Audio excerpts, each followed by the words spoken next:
Sorry, Emily, but Amanda needs this money more than you do. She got into Yale. We can't let her miss this opportunity, my father said, not even looking up from his laptop as he casually destroyed my future. My hands trembled as I stood in his home office, staring at the bank statement showing my college fund, the one I'd been building since I was 12 with every birthday check, summer job, and academic prize. Completely emptied. That was my money, I whispered, my voice shaking. I earned it. I saved it. How could you just? Oh, don't be so dramatic, my mother chimed in from the doorway, waving her hand dismissively. You can go to community college like you planned. Amanda needs a proper education. She has real potential. I was 18, had just graduated high school as valedictorian, and had watched my parents drain the $42,000 I'd saved for college to fund my younger sister's dream school expenses. Amanda, who'd barely maintained a B average but apparently had natural talent according to our parents. Besides, my mother added with that condescending smile I'd grown to hate, you're good with money. You'll figure something out. Maybe get a job at that coffee shop you like. I didn't cry. I didn't scream. I simply nodded, turned around, and walked out of that office with my back straight and my mind racing. They were right about one thing. I was good with money, and I was about to show them exactly how good. That was 4 years ago. I'm Emily Chen, 22 years old, and I'm about to graduate from the same community college my parents thought was my consolation prize. But that's not the interesting part of my story. The interesting part is what I did with my $12 per hour barista job, and why my parents are now desperately trying to get back into my life. It started the morning after they emptied my account. I walked into the Daily Grind, the local coffee shop where I'd been a regular customer throughout high school, and asked for a job. The owner, Sarah, took one look at my perfectly pressed shirt and determined expression and hired me on the spot. You seem like someone who knows what they want, she said, handing me an apron. Let's see what you can do. What Sarah didn't know, what no one knew, was that I had a plan. While Amanda was moving into her ivy-covered dorm room with our parents' proud help, I was learning everything I could about coffee beans, roasting techniques, and profit margins. Every free moment between classes and shifts, I studied business operations, supply chains, and digital marketing. 3 months into my job, I noticed something. The shop's specialty drinks, while popular, had terrible profit margins. The ingredients were expensive, the preparation time was long, and the pricing wasn't optimized. I spent 2 weeks analyzing sales data, costs, and customer preferences during my breaks. Sarah, I said one quiet afternoon, sliding a detailed spreadsheet across the counter, I think I found a way to increase our profits by 23% without losing any customers. She raised an eyebrow, picked up the spreadsheet, and spent the next hour going through my calculations. By the end of that day, we had restructured the menu, adjusted our ordering system, and implemented my suggestions. Within a month, profits were up exactly as I predicted. That's when Sarah made me assistant manager. But I wasn't done. I noticed our coffee bean supplier was unreliable and overpriced. I spent my weekends researching alternatives, making connections with local roasters, and learning about sustainable farming practices. 6 months later, I had negotiated better deals with new suppliers, cutting our costs while improving quality. Sarah was impressed enough to make me full manager, but what really caught her attention was my idea for expansion. Mobile coffee carts, I explained, showing her my business plan. We can set up at local events, business districts, and college campuses. Low overhead, flexible locations, and we can test new markets without committing to a full store. And where would we get the money for this? She asked, though I could see the interest in her eyes. I pulled out another spreadsheet. I've saved every penny from my salary and tips. With the raise you gave me for the profit improvements, I have $8,000. I'd like to invest it in our first cart. Sarah studied me for a long moment. Make it a partnership. I'll match your investment and we'll split the cart profits 50-50. That first cart, stationed strategically near the business district's busiest intersection, paid for itself in 3 months. By the end of the year, we had 3 carts, and I had learned more about running a business than any textbook could teach me. Meanwhile, Amanda was struggling at Yale. I heard snippets from family friends. She was on academic probation, had changed majors 3 times, and was finding herself through expensive shopping trips and spring break vacations. My parents kept dumping money into her education, even selling their vacation home to cover her extra semesters. I focused on my own path. Between classes, managing the daily grind, and overseeing our growing cart business, I barely had time to think about my family's betrayal. Every time I received my profit share from the carts, I invested most of it back into the business, keeping detailed records of every penny.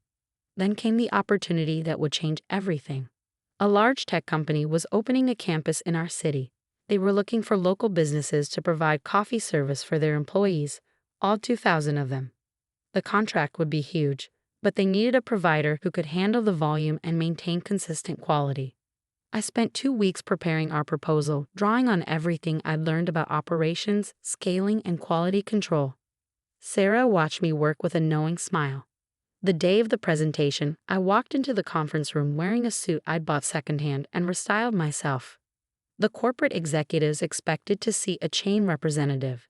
Instead, they got me, young, prepared, and absolutely confident in what we could deliver. Our mobile units can be positioned strategically throughout your campus, I explained, showing them our data on peak times and traffic flow. We can adjust locations based on usage patterns, ensure consistent quality through our centralized roasting facility, and provide detailed analytics on consumption patterns. I walked them through our quality control systems, our sustainable sourcing practices, and our tech-enabled ordering system that would integrate with their employee accounts. They asked tough questions. I had tougher answers. 2 weeks later, we got the contract. It would require significant expansion, new equipment, more staff, a larger roasting facility. The investment needed was substantial. That's when Sarah made me an offer that left me speechless. "I'm ready to retire," she said, sitting me down one evening after closing. "I want to sell you the daily grind and my share of the cart business." I stared at her, calculating numbers in my head. "Sarah, I can't afford." She held up her hand. "I've watched you turn my comfortable little coffee shop into a growing enterprise. You've more than doubled our profits, created new revenue streams, and landed a contract that will transform the business. I'm offering you a loan. You can pay me over 5 years from the profits. I know you'll succeed because I've seen how you work." I took a deep breath, pulled out my ever-present spreadsheet, and started running scenarios. Within an hour, we had structured a deal that would work for both of us. That was 8 months ago. Today, the Daily Grind enterprise operates the original shop, 12 mobile units, and a state-of-the-art roasting facility. We employ 35 people, have contracts with 3 major tech companies, and are expanding into ready-to-drink cold brew distribution. Last week, a national business magazine did a feature on young entrepreneurs. They valued my company at just over $5 million. The article mentioned my age, my start as a barista, and my expansion plans for the next year. That's when my phone started ringing. First came the text from Amanda. "OMG, sis, so proud of you. We should totally catch up. Beto, do you need any help with your business? I'm thinking of leaving Yale." Then my mother called, leaving a voicemail full of forced cheer. "Emily, darling, we had no idea you'd become so successful. Your father and I were just talking about how we always believed in you." Finally, my father emailed. "Your mother and I realize we may have made a mistake.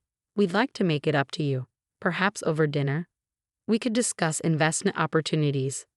I sat in my office, the same room where I used to count my tips and dream of college, looking at their messages.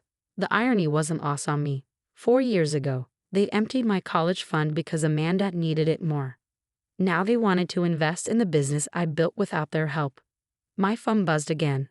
Another text from Amanda. "Mom and Dad feel really bad about the whole college fund thing. They're having money problems since Dad's business isn't doing well. Maybe we could all talk." I picked up my phone, typed out a response, then paused, my finger hovering over the send button. The message was simple. "Sorry, but I don't need your money. I've learned exactly what I'm worth." Before I could decide whether to send it, Sarah, who had stayed on as a mentor, walked in. She took one look at my face and the phone in my hand and raised an eyebrow. "Family?" she asked. I nodded. "The ones who thought you weren't worth investing in?" I nodded again. She smiled, that wise smile that had guided me through the past 4 years. "Then I think you know what to do." I did. I put down my phone, picked up the business plan for our next expansion, and got back to work. Success, I'd learned, was the best response to those who doubted you. Besides, I had a meeting in an hour with a venture capital firm interested in funding our expansion into the ready-to-drink market. They'd value the company at $50 million. I smiled, thinking of my father's email about investment opportunities. Some investments, like some relationships, are best left in the past.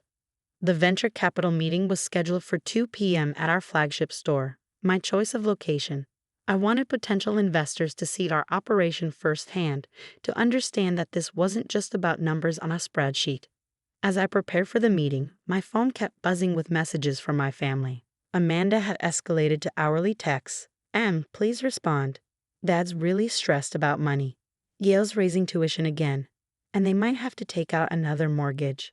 I muted the notifications and focused on what mattered.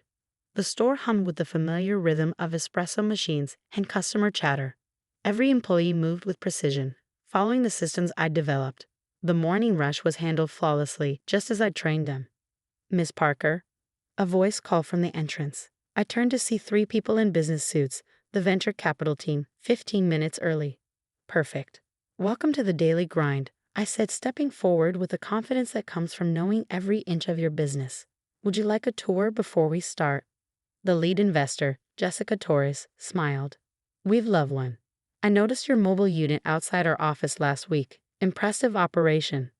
I led them through the store, explaining our workflow optimizations, quality control measures, and staff training programs. I showed them our inventory management system, custom built to track everything from bean origins to customer preferences. And this, I said, leading them to a sealed door, is our innovation lab. Inside, stainless steel equipment gleamed under bright lights. 2 of our baristas were testing new cold brew formulations, making careful notes on their tablets. We're developing ready-to-drink products that maintain the quality of freshly brewed coffee while offering convenience, I explained. Our initial market tests show significant demand. Jessica nodded approvingly. Your attention to detail is impressive. But tell me, Miss Parker, why seek investment now? Your current operation is clearly successful. I pulled out my tablet and brought up our growth projections. Because I believe in scaling intelligently. We have the formula for success. Now we need the resources to expand nationwide. The meeting lasted 2 hours. By the end, Jessica's team had more than just numbers. They had witnessed our operation firsthand, tasted our products, and seen the passion that drove our success. We'll be in touch next week with our decision, Jessica said as they prepared to leave. But I must say, your vision is compelling. As I walked them out, I spotted a familiar car pulling into the parking lot. My parents' Mercedes, looking considerably less shiny than I remembered.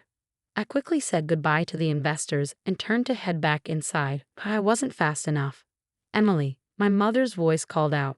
Darling, we've been trying to reach you. I turned slowly, maintaining my professional composure. My parents hurried toward me, my mother in her designer clothes that now looked slightly dated, my father's suit showing signs of wear. Who were those people? My father asked, his eyes following the departing investors. Potential buyers. Venture capitalists, I replied coolly. Was there something you needed? My mother stepped forward, reaching for a hug I didn't return. We've been so worried. You haven't returned our calls, and with everything we've been hearing about your success. I've been busy, I cut her off. Running a successful business takes time. About that, my father interjected, straightening his tie, a nervous habit I remember from childhood. Your mother and I have been discussing it, and we think we could help. I have years of business experience and with the current situation. The current situation, I repeated, my voice level. You mean your financial problems? The ones that have nothing to do with me.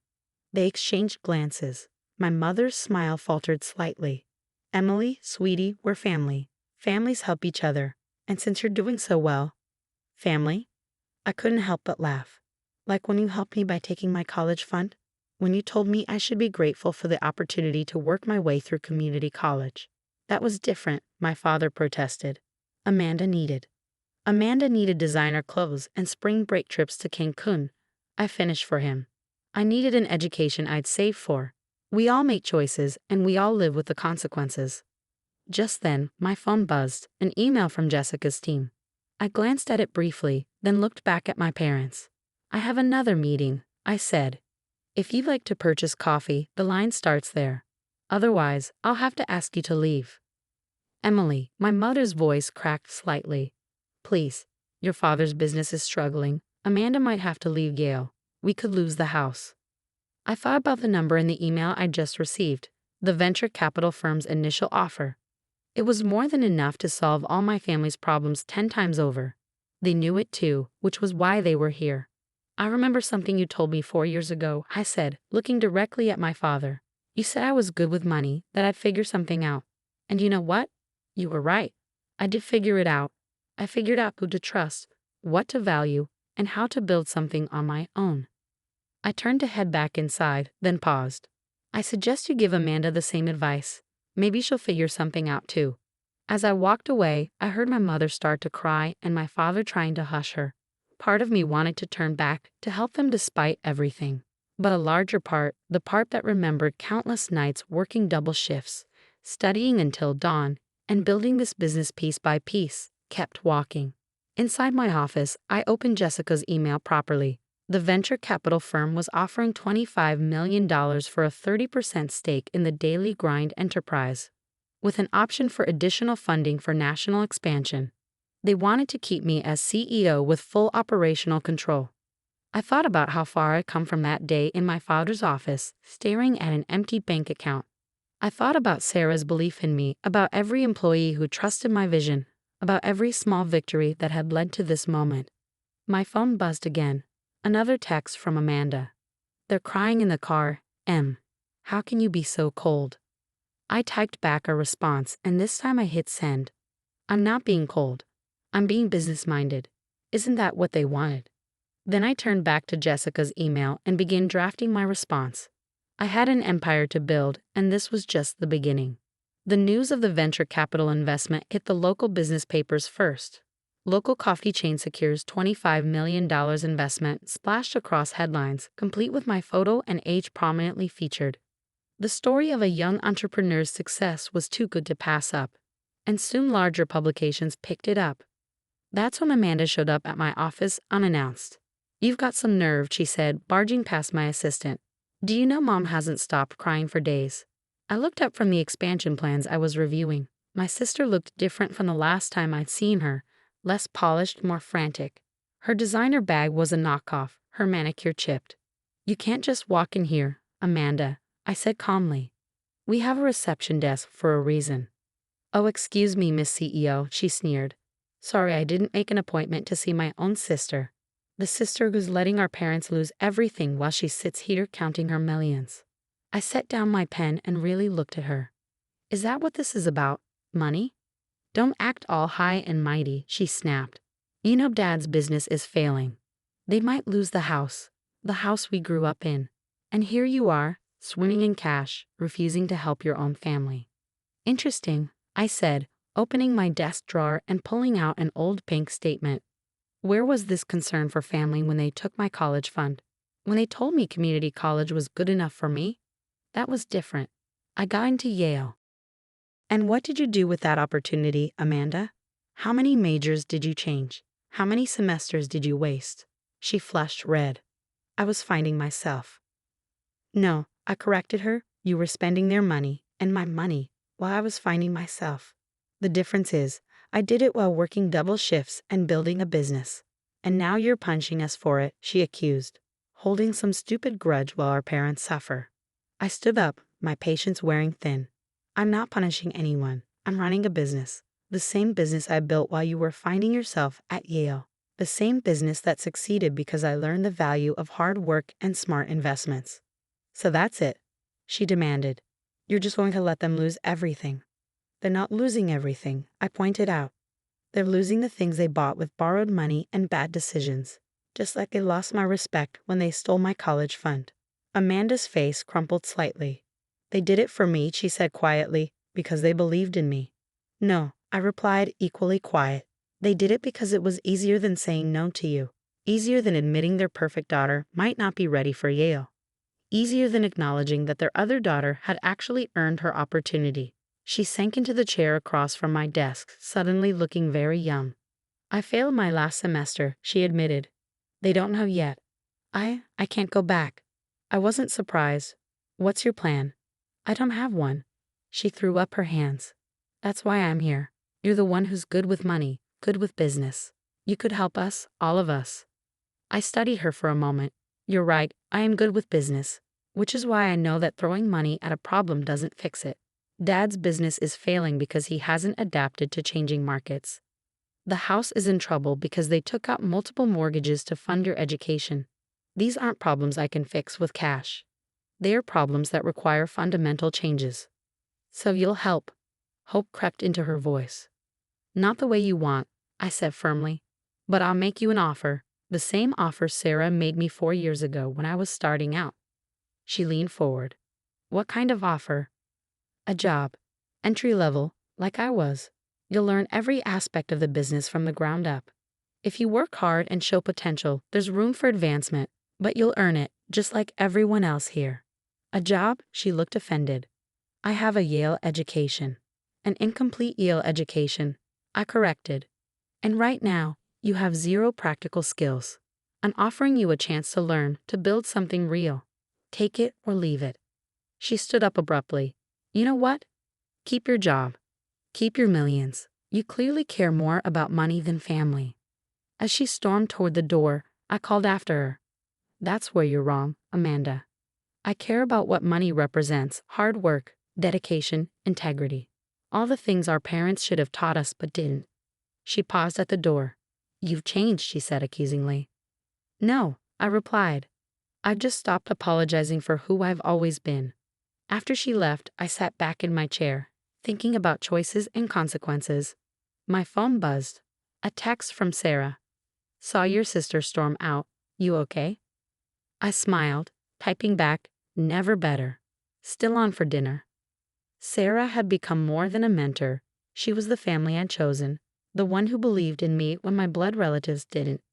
We had weekly dinners where we discussed business, life, and everything in between. That evening, over pasta at our favorite Italian restaurant, I told her about Amanda's visit. You offered her a job. Sarah raised an eyebrow. That's generous. Is it? I twirled pasta around my fork. Or am I just trying to prove something? Does it matter? Sarah asked wisely.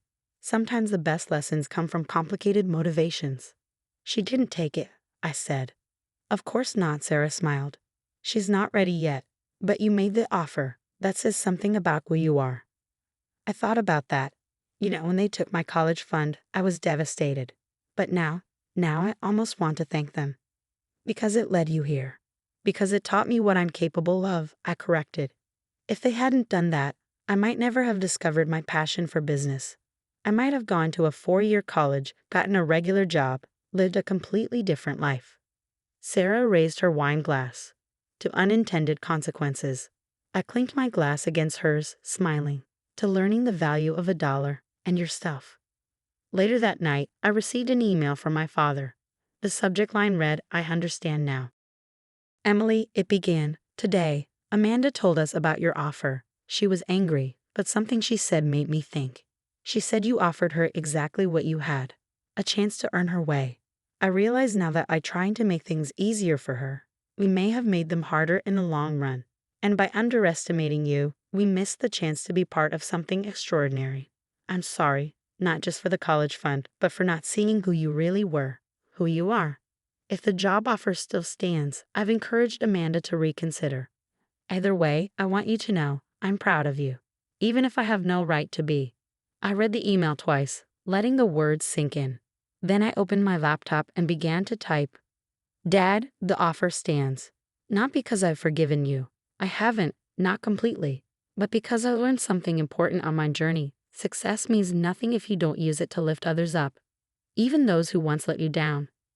Tell Amanda to come by Monday at 8 a.m. She'll start where I started, learning the fundamentals of quality, service, and hard work. What she does with that opportunity is up to her. Emily. I hit send, then turned to the pile of expansion plans on my desk. Tomorrow, we begin implementing the venture capital investment, taking the daily grind national.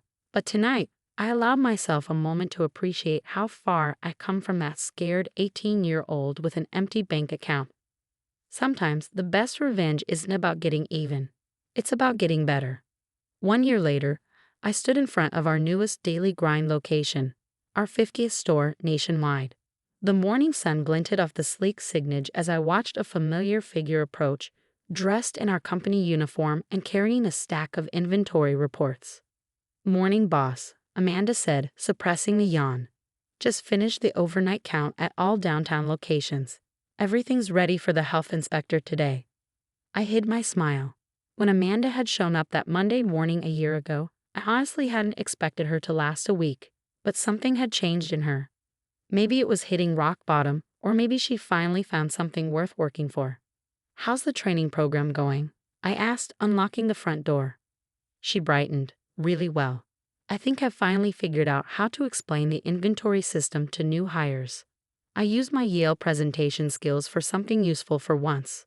After 3 months of proving herself as a barista, Amanda had worked her way up to shift supervisor. By month 6, she was managing our busiest location. Now, she was developing our national training program, combining her education with hard-earned practical experience. "Mom and Dad asked about you," she said carefully, following me inside. "Dad's business is doing better since he took your advice about modernizing. And Mom, well, she misses you." I nodded, inspecting the pristine counter space. Our relationship with our parents had shifted into something different. Not quite healed, but no longer broken. Dad had swallowed his pride and consulted me about updating his business model. Mom had stopped asking for money and started asking for advice instead. "The holiday party is next week," I said, turning to my sister. "They're welcome to come. As guests, not as investors." Amanda smiled. "They'll be glad to hear that. You know, Em, I never properly thanked you." "For what?" "For not giving me what I wanted. For giving me what I needed instead." She straightened her manager's badge proudly. "I get it now, why you made me start at the bottom, why you pushed me so hard. This feels different than Neil. This feels earned," I supplied. "Yeah, everything here I earned." The morning crew began arriving, each greeting us professionally before starting their opening duties. I watched Amanda shift seamlessly into her training director role, guiding new employees with a confidence that came from genuine knowledge. My phone buzzed. A text from Sarah, ready for the big announcement. I smiled, typing back, "Meeting in an hour. Everything's set." Later that morning, I stood in our flagship store's conference room, pacing my assembled management team. Amanda sat near the front, curiosity written across her face. "As you know," I began, "the daily grind has expanded beyond our wildest expectations this year. We're now in 12 states, with plans for 20 more locations by year's end." I paused, looking around the room. None of this would have been possible without the incredible team we've built.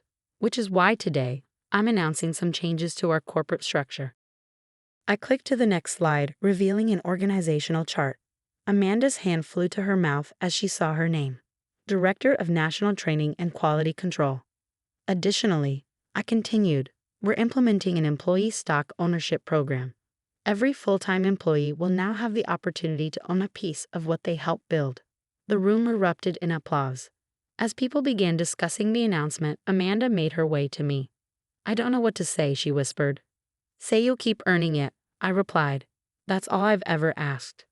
That evening, I had dinner with Sarah at the original Daily Grind after closing. She looked around the store with pride. "When I offered to sell you this place," she said, "I knew you'd do well.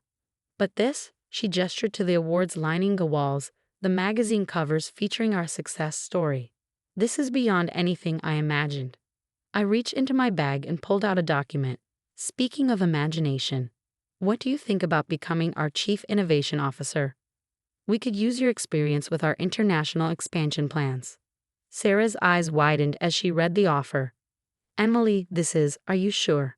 "I learned from the best," I said simply. "About business, about mentorship, about giving people the chance to prove themselves. It's time we made it official." As we discussed the details, I thought about that teenage girl counting her savings for college. She thought losing her college fund was the end of her dreams. Instead, it had been the beginning of something bigger than she could have imagined. My phone lit up with a text from my father. "Just heard about Amanda's promotion. You've done more for her than Yale ever could. Thank you for not giving up on our family." I typed back, "Some investments just need time to show their returns." Looking around the store where it all began, I felt at peace. Success wasn't about proving my worth to those who doubted me. It was about proving it to myself, then using that strength to lift others up, even those who once let me down. Sometimes the best revenge isn't just about getting better. It's about making everything around you better too.